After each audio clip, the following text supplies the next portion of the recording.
ದೇಶದಲ್ಲಿ ವೋಟ್ ಕಳ್ತನ ಆಗ್ತಾ ಇದೆಯಾ? ರಾಹುಲ್ ಗಾಂಧಿ ಅವರು ಹೇಳೋ ಪ್ರಕಾರ ಪ್ರಜಾಪ್ರಭುತ್ವ ಅಪಾಯದಲ್ಲಿದೆಯಾ? ಇದಕ್ಕೆ ಉತ್ತರ ನಮ್ಮ ರಾಜ್ಯದ ಕಾಂಗ್ರೆಸ್ ಸರ್ಕಾರವೇ ಕೊಟ್ಟಿದೆ ಸರ್ವೆ ಮೂಲಕ.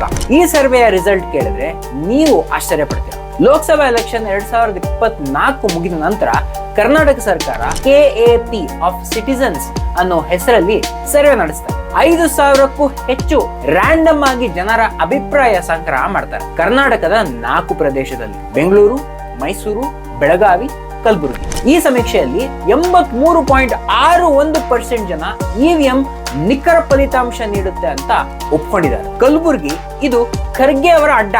ಇಲ್ಲಿ ಕೂಡ 94.48% ಜನ EVM ನ ಕಾರ್ಯಶೀಲತೆ ಬಗ್ಗೆ ವಿಶ್ವಾಸ ವ್ಯಕ್ತಪಡಿಸಿದ್ರು. 85% ಜನ VVPAT ನ ಡಿಸ್ಪ್ಲೇ ಬಗ್ಗೆ ವಿಶ್ವಾಸ ವ್ಯಕ್ತಪಡಿಸಿದ್ರು.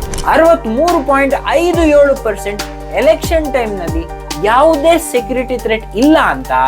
95% ಚುನಾವಣೆ ಸಿಬ್ಬಂದಿ ಚುನಾವಣೆಯ ಸಮಯದಲ್ಲಿ ಬಹಳ ಸಹಕರಿಸಿದ್ರು ಅಂತ ಪ್ರತಿಕ್ರಿಯೆ ನೀಡಿದ್ರು. ಸೊ ಕಾಂಗ್ರೆಸ್ನವರು ಹೇಳೋ ಪ್ರಕಾರ EVM ಹ್ಯಾಕ್ ಆಗೋಕ್ಕೆ ಸಾಧ್ಯನೇ ಇಲ್ಲ. ಯಾಕೆ? ಮೊದಲೇ ಪಾಯಿಂಟ್, ಇದು ಇಂಟರ್ನೆಟ್ಗೆ ಕನೆಕ್ಟ್ ಆಗಿರಲ್ಲ. ಒಂದು ವೇಳೆ ಹ್ಯಾಕ್ ಮಾಡಿದ್ರು ಒಂದೊಂದು EVM ಮಿಷಿನ್ ಹ್ಯಾಕ್ ಮಾಡಬೇಕು, ಅದು ಸಾಧ್ಯನೇ ಇಲ್ಲ. ಏಕೆಂದ್ರೆ ಎಲ್ಲಾ ಎಲೆಕ್ಷನ್ ಬೂತ್ ಏಜೆಂಟ್ಸ್ ನಲ್ಲೂ ಪ್ರತಿಪಕ್ಷದವ್ರು ಇರ್ತಾರೆ, ಆಡಳಿತ ಪಕ್ಷದವ್ರು ಇರ್ತಾರೆ, ರಾಜ್ಯ ಸರ್ಕಾರವು ಇದರಲ್ಲಿ ಭಾಗಿಯಾಗಿರುತ್ತೆ. ನಿಮಗೇನ್ ಅನ್ಸುತ್ತೆ? ನಮ್ಮ EVM ನ ನಿಜವಾಗ್ಲೂ ಹ್ಯಾಕ್ ಮಾಡ್ಬೋದಾ? ಕಾಮೆಂಟ್ ಸೆಕ್ಷನ್ ನಲ್ಲಿ